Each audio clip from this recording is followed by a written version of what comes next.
Question number 9। एक दुकानदार अंकित मूल्य पर 13% बट्टा देने के बाद 16% लाभ प्राप्त करता है। यदि उसका लाभ 30 रुपया हो तो अंकित मूल्य ज्ञात करें।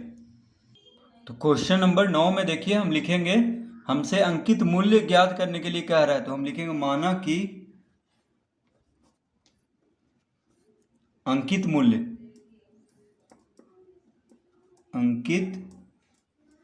मूल्य बराबर x रुपया। ठीक है, अंकित मूल्य क्या मान लेंगे हम, x। अब देखिए कह रहा है एक दुकानदार अंकित मूल्य पर 13% बट्टा देने के बाद, अब देखिए बट्टा कितना दे रहा है, तो बट्टा प्रतिशत कितना है, 13%।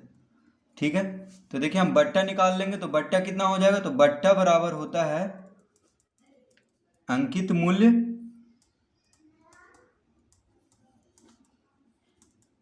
गुना बट्टा प्रतिशत। ठीक है, बट्टा बराबर, बट्टा हमेशा अंकित मूल्य पे ही दिया जाता है। ठीक है, यानी बट्टा हमेशा अंकित मूल्य से ही निकलेगा। तो देखिए, तो अंकित मूल्य को हम x माने हैं, तो x गुने बट्टा प्रतिशत कितना दिया हुआ है, 13%। तो देखिए बट्टा कितना हो गया, तो x गुने 13/100, प्रतिशत हटाएंगे तो 13/100 हो जाएगा, यानी 13x/100 रुपया। यानी ये हो गया देखिए बट्टा 13x/100। जब x हम अंकित मूल्य को माने हैं तो बट्टा कितना हो जाएगा, 13x/100 रुपया। अब हमसे कह रहा है कि 16% लाभ प्राप्त करता है। अब देखिए, तो अभी हम वहां पे क्वेश्चन में अभी हम नहीं पढ़ेंगे, जब तक कि हम यहाँ पे देखिए बट्टा निकल चुका है, अंकित मूल्य हम मान चुके हैं x और बट्टा निकल चुका है। ठीक है, तो अगर अंकित मूल्य में से बट्टा को घटा दिया जाए तो हमारा विक्रय मूल्य निकल जाएगा। तो हम यहाँ पे लिखेंगे विक्रय मूल्य का फॉर्मूला क्या होता है, अंकित मूल्य, जब अंकित मूल्य और बट्टा दिया हो तो अंकित मूल्य माइनस बट्टा। अब देखिए अंकित मूल्य कितना है, अंकित मूल्य है x रुपया, बट्टा कितना है 13x/100। तो इसको हम घटा देंगे तो कितना आएगा, देखिए 100 लघुत्तम लेंगे तो हो जाएगा 100x माइनस 13x। तो 100x में से 13x गया तो कितना हो गया, देखिए 10 में से 3 गया 7, 9 में से 1 गया 8, यानी 87x/100। ये हो गया देखिए हमारा विक्रय मूल्य 87। देखिए 100 में से 13 गया तो 87, x है तो x लिखेंगे, 87x/100 क्या हो गया, विक्रय मूल्य। तो अंकित मूल्य सिर्फ बट्टा प्रतिशत दिया हुआ था हमें, तो बट्टा प्रतिशत, तो अंकित मूल्य को x मान के हम पहले बट्टा निकाल लिए, उसके बाद विक्रय मूल्य हम निकाल लिए, अंकित मूल्य माइनस बट्टा करके। ठीक है, तो अब क्या दिया हुआ है, अब दिया हुआ है लाभ प्रतिशत। तो देखिए लाभ प्रतिशत कितना दिया हुआ है हमें, लाभ प्रतिशत दिया हुआ है 16%। ठीक है, तो देखिए विक्रय मूल्य हम निकाल चुके हैं 87x/100 और लाभ प्रतिशत दिया हुआ है, तो अब हम क्रय मूल्य निकाल लेंगे। तो देखिए विक्रय मूल्य और लाभ प्रतिशत से क्रय मूल्य निकल सकता है। तो देखिए क्रय मूल्य का क्या फॉर्मूला होता है, तो क्रय मूल्य का फॉर्मूला होता है 100/100 प्लस लाभ प्रतिशत,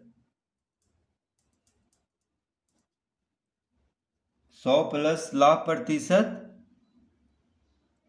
गुना विक्रय मूल्य। ठीक है,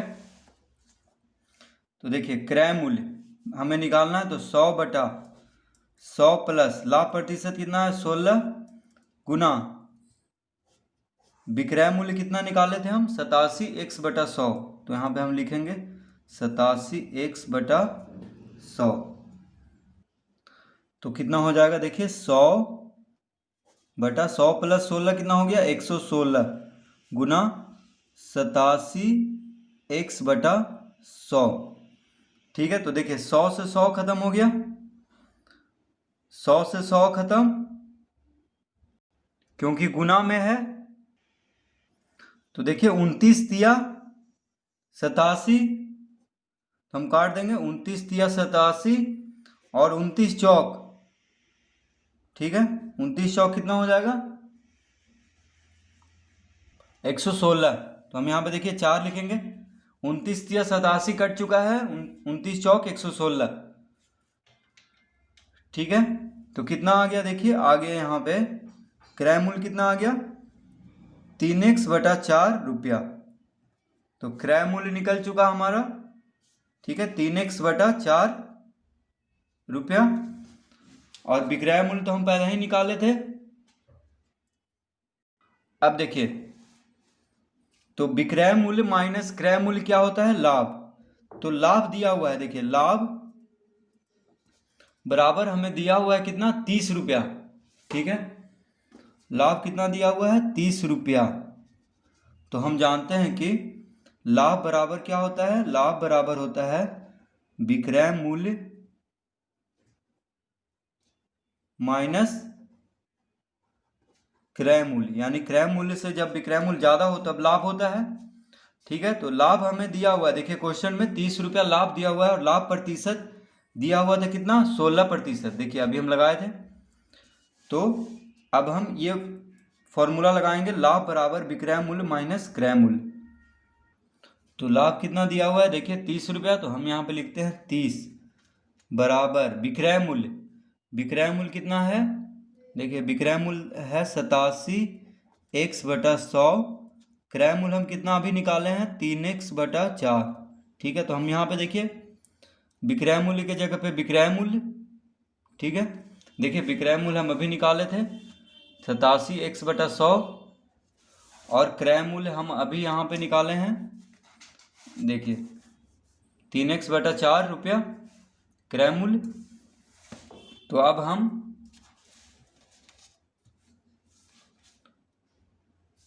लाभ बराबर विक्रय मूल्य माइनस क्रय मूल्य, तो लाभ कितना है 30 रुपया, तो लिख दिया है विक्रय मूल्य के सामने विक्रय मूल्य, क्रय मूल्य के सामने क्रय मूल्य। अब देखिए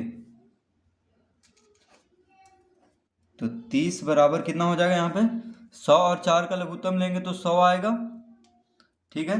तो 87x माइनस, देखिए 4 से 100 कितना बार में लगेगा, भागा देंगे तो 4 से 100 लगेगा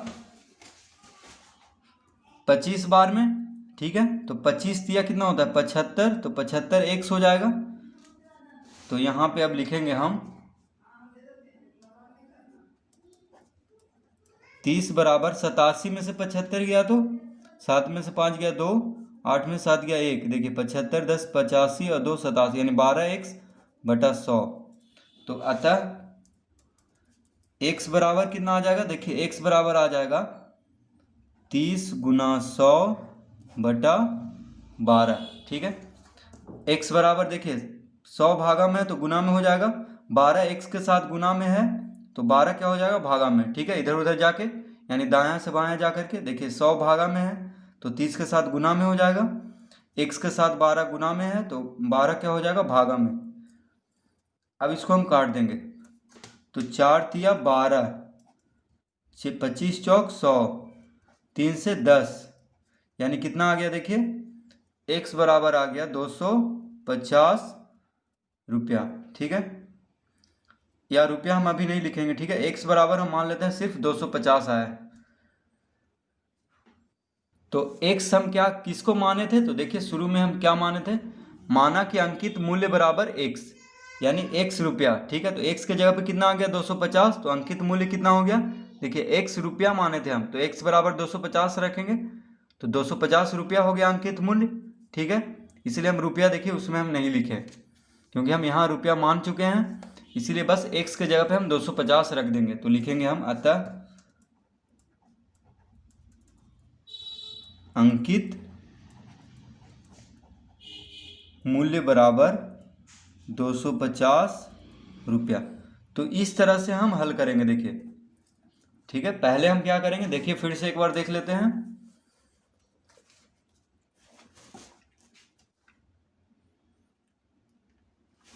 पहले हम अंकित मूल्य को x मान लेंगे, बट्टा प्रतिशत दिया हुआ है तो उससे हम बट्टा निकाल लेंगे, उसके बाद विक्रय मूल्य निकाल लेंगे, ठीक है।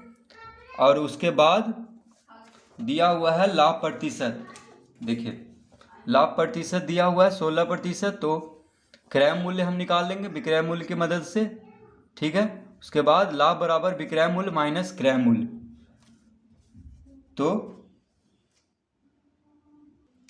देखिए लाभ बराबर विक्रय मूल्य माइनस क्रय मूल्य, यानी 30 बराबर लाभ है ये हो गया विक्रय मूल्य माइनस क्रय मूल्य। तो इससे हम x का मान निकाल लेंगे, और x को हम माने थे अंकित मूल्य, तो अंकित मूल्य आ गया है 250 रुपया। तो इस तरह से हम इसको हल कर लेंगे।